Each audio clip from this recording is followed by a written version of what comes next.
Alléluia. Alléluia, Alléluia, Alléluia, Alléluia, Alléluia.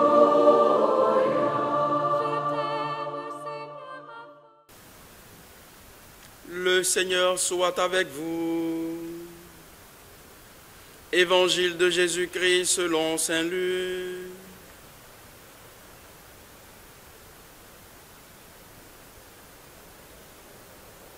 En ce temps-là, Jésus disait: quel malheur pour vous, pharisiens, parce que vous payez la dîme sur toutes les plantes du jardin, comme la menthe et la rue, et vous passez à côté du jugement et de l'amour de Dieu.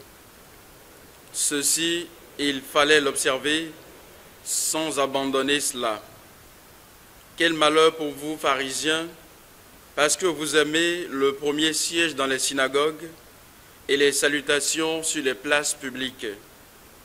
Quel malheur pour vous, parce que vous êtes comme ces tombeaux qu'on ne voit pas et sur lesquels on marche sans le savoir.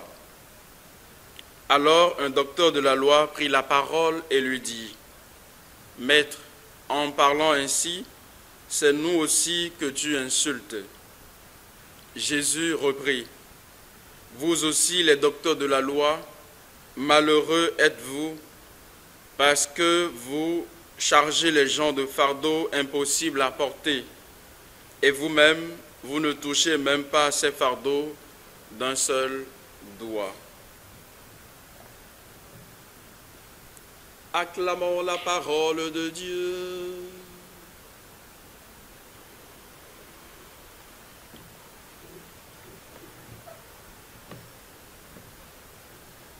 Qui marche à ta suite, Seigneur, aura la lumière de la vie. C'est avec ces paroles du psalmiste que nous entamons notre méditation des textes de ce mercredi 16 octobre. Saint Paul, dans la première lecture, met en garde sa communauté contre les inconduites de la chair qui sont inspirées et entretenues par le joug de la loi. Ces pratiques obscènes relevés par l'apôtre sont un ensemble d'actes qui ont eu lieu dans la communauté des chrétiens de Galatie.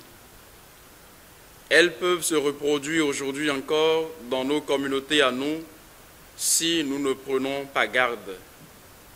Ici se situe l'aujourd'hui de ce texte de saint Paul: se laisser conduire impérativement par l'Esprit du Christ. Mais pourquoi devons-nous nous laisser conduire par l'Esprit du Christ? Parce qu'en considérant ces pratiques de sorcellerie, de haine, de débauche, d'idolâtrie, etc., elles constituent des comportements d'infidélité et d'insulte au nom du Dieu vivant.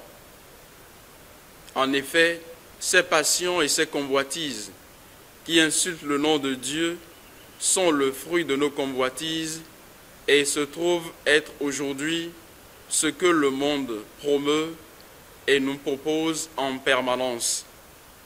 Elles sont à dénoncer et rejeter par ceux qui ont choisi le Christ et qui sont conduits par les vertus que l'Esprit produit comme fruits.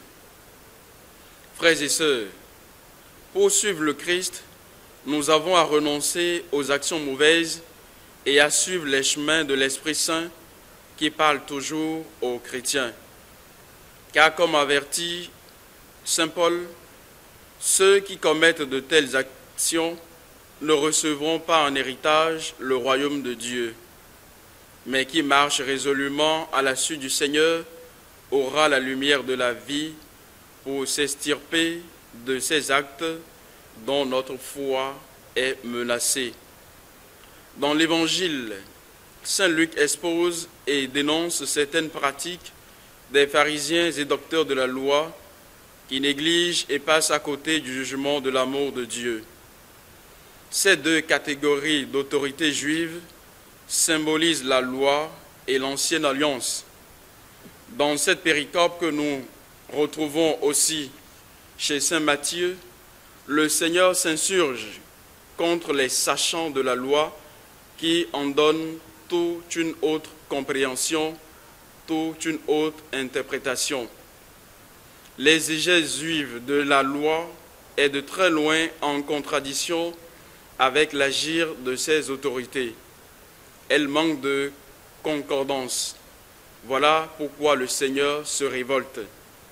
Frères et sœurs, quel malheur employé dans ce texte, dans cet évangile, peut laisser sous-entendre une sentence irrévocable, une damnation. Mais il n'en est rien.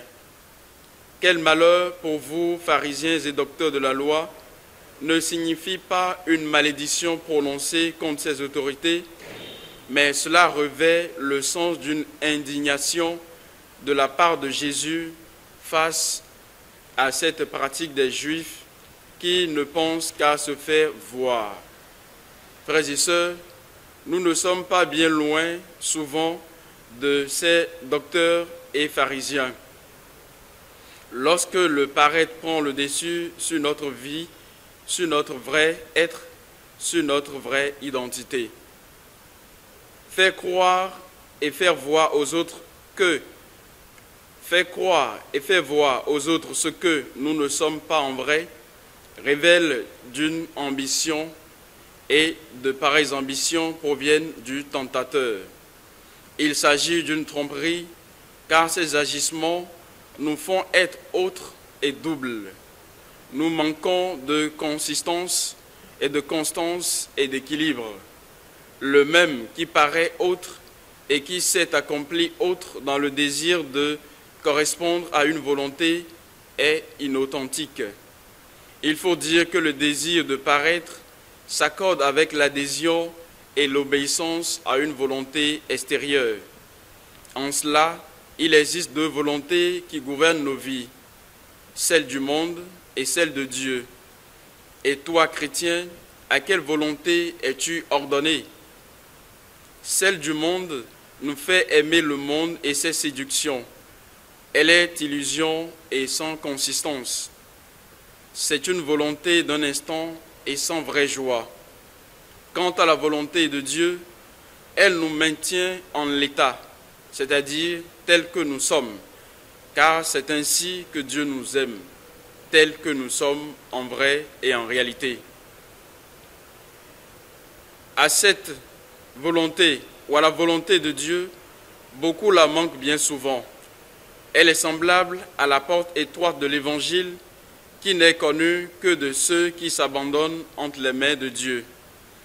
En définitive, en agissant comme les pharisiens et docteurs de la loi, de cet évangile, nous nous égarons et nous nous trompons nous-mêmes.